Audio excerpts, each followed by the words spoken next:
Pendiente pa man el implementación del resolución del Committee on Peace and Order ta encabeza si Consial Pinpin Pareja que el quitada del helmet adentro del 5 km radius del ciudad. El Deputy Station Commander del Police Station 11, Chief Inspector Albert Santa Teresa, iabla na programa Dateline Teleradyo Afternoon Edition ayer. Kaya prinsipya sila con este implementa del akasegundo semana pa del Setyembre na sentro del pueblo.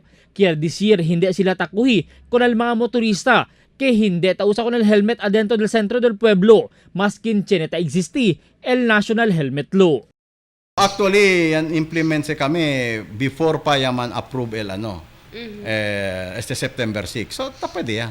Asigun kun Santa Teresa, sila ta implementa con el no apprehension policy kay quiere decir, hindi sila ta dalit TOP o citation ticket para con el motorista hindi tausa helmet.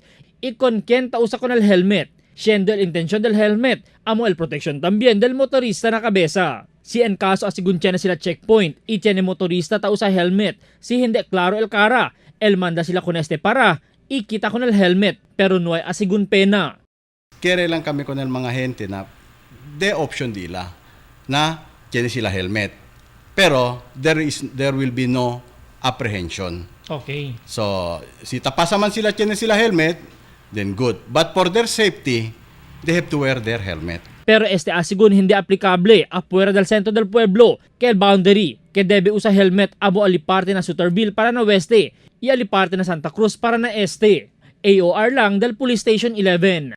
Na city proper lang man el diato na ko within 5 kilometers within the city proper amo kita ta implementa. But outside of 5 kilometers, necesita sila usal helmet nila.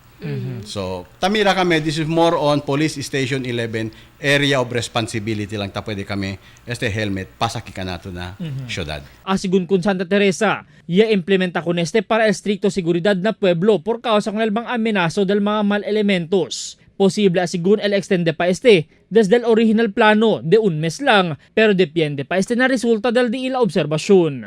Albert Luna, Dateline Zamboanga.